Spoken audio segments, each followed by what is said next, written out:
I checked this field when I went home last night, and I never would have believed that it was going to get dry today, but it looks pretty dry. I mean, the way the wind's blowing, I think I'm going to go get the Joker and start turning some dirt over here and see what happens. Got to check that oil quick. Yep, she's black.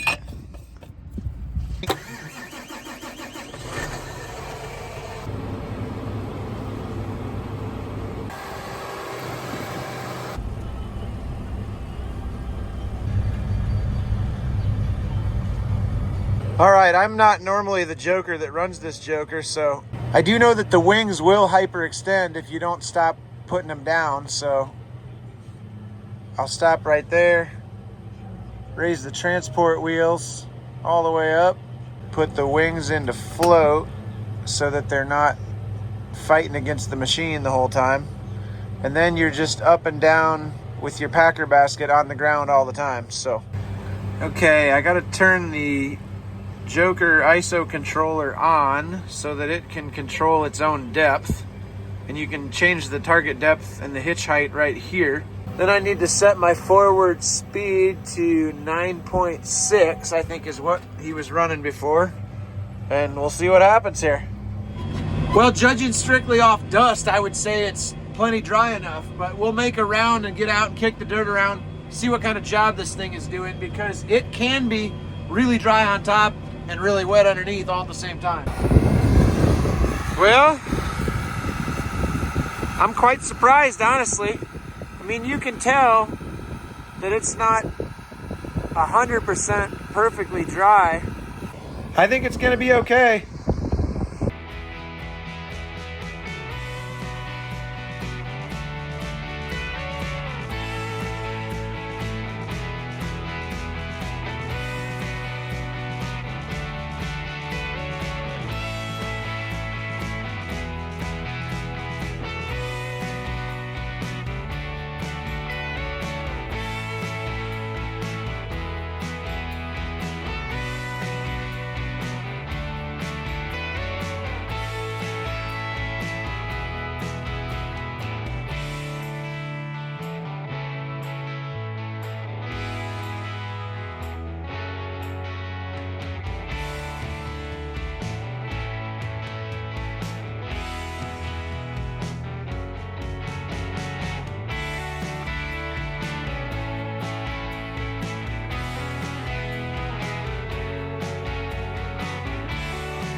Man, the tillage guy, the fellow that was running the Joker here, really should have made another end-row pass, because now I'm planting sideways across the Joker passes. On second thought, I wouldn't be too hard on that guy this time. Check this out. I don't have to steer. That purple line is the boundary of the field that I made a few years back when I drove around it with the Gator and the mapping equipment, and it's automatically putting that 16th row on the planter right on that tire track where I was driving with the Gator when I set up that boundary. If you're anything like me, your supper always shows up when you need to plant right along a fence, the sun's in your eyes, and if you had to drive that by hand, your supper would either be cold by the time you got around to eating it, or you'd take out a couple of fence posts while you're shoveling spaghetti into your face. I don't have to worry about hitting a fence or leaving an unsightly gap between the last row and the fence where weeds would grow up. Great invention. Well, this has been a pretty weird planting season so far. It's kind of been a lot of days where we've planted a little bit of corn each day. We haven't had any of those really big days where we got a lot of acres out. The rain has just been off and on, never amounting to much, but just enough to knock us out for a half a day or a day or two at a time. And then we can get fired up in the afternoon when the wind is blowing, and then it rains that night, and we're out again until the afternoon the next day. But little by little, it's kind of like the tortoise and the hare here. We're slow and steady wins the race, I guess.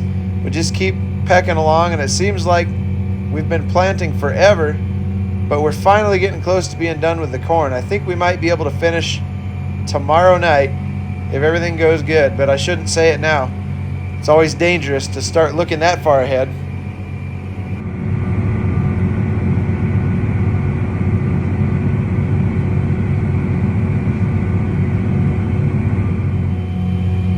I don't know if you can tell or not, but we have two different kinds of row cleaners on the planter at once. Just like last year, this is our second year running 8 rows of each style of row cleaners so we can collect some data on them. The shiny ones over here on the left side of the planter are Martin floating row cleaners with clean sweep cylinders on them. And then on the other side of the planter, we have the Precision Planting Reveal row cleaners. And there's a lot of difference between these styles of row cleaners. They do look like they're doing a similar thing, but they are completely fundamentally different. Tomorrow when we get into planting some beans and it's not quite as dusty out, I'll get a couple cameras hung on the planter and we'll talk a little bit more about what the differences are. Of course, like always, we got a lot going on over here too. We're mapping downforce, mapping singulation, mapping liquid fertilizer application. We've got all the controls down there. We've got the AMVAC insecticide controller right here. A lot of things happening all at once, but once you sort of get the feel for it, you don't even think about it while you're planting. It's just all happening in the background. Well, it's been a long road to where we are right now, but I am just wrapping up the last cornfield, and then tomorrow we'll switch back to beans, and we've got about one big day of beans, maybe 2 really easy days of beans, and then I can fold this thing up and put it in the shed, cross my fingers that everything comes up.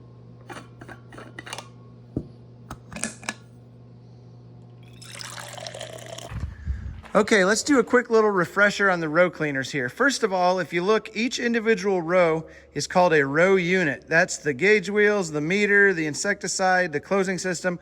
All this stuff is on its own row unit, and there's 16 of these.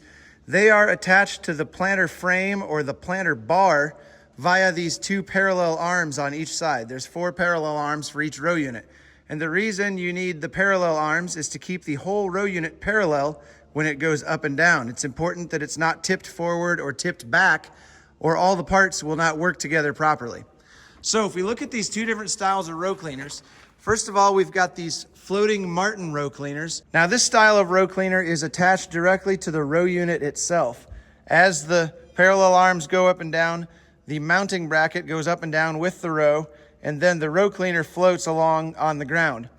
We've got the air cylinders here so that we can apply some downforce, or in this case right now I've got a little lift force on it so I can lift it really easily. But if you look at when it goes through its cycle of travel, one thing I notice is that the pitch of the entire row cleaner unit changes as it goes up and down. So as it's following the contours of the ground, the pitch of the row cleaners and how they are interacting with the ground is not always the same. When it nosedives down, you've got this point of contact with the ground. When it's raised all the way up, you get over a hump. Your point of contact with the ground is clear back here where the tines are further apart. If we go over here to the Reveal row cleaners, they are not mounted on the row unit. They are mounted on the planter frame. Now, one of the big advantages there is your row cleaner is the first interaction with the soil that the planter has. So every little bump and every little rock and every little jarring experience that these row cleaners have, the Martins are transferring it directly into the row unit. All that vibration goes right through the row unit. On the Reveal row cleaners, all that vibration goes into the planter bar, and then the parallel arms and the hydraulic downforce act as a shock absorber between the planter bar and the rest of that row unit, so that vibration is not immediately transferred.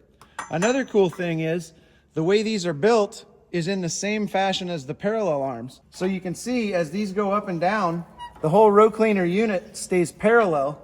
So the interaction between these row cleaners and the ground is always the same as they travel throughout their cycle of movement. And the third thing here that really sets these apart is this gauge wheel. It's adjustable. The same way the gauge wheels on the planter are adjustable. We've got different notches we can put that lever in. And this gauge wheel that is part of the row cleaner unit gives you a very uniform depth of the row cleaner tines. You can hold them up out of the ground and just tickle the surface of the ground if you want.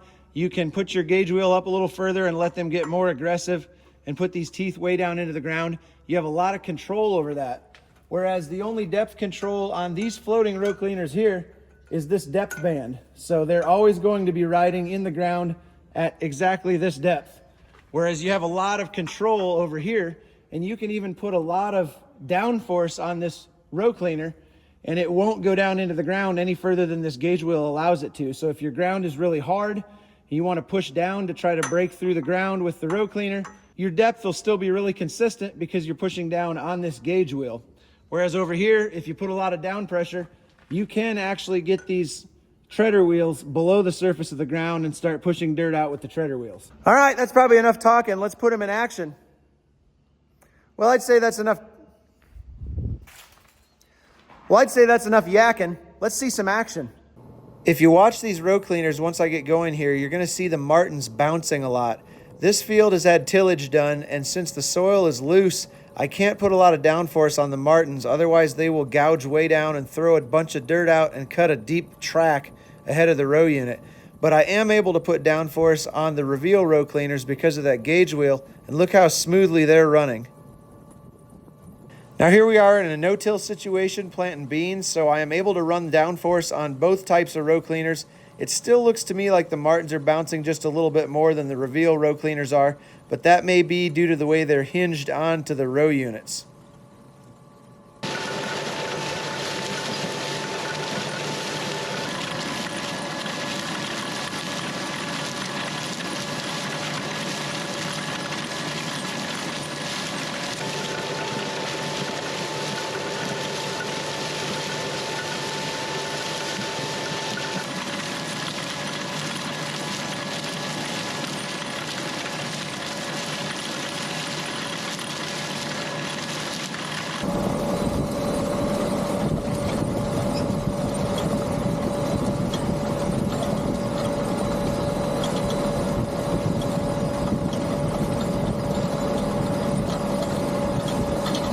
Well, here it is, the last pass of soybeans going in the ground for 2023.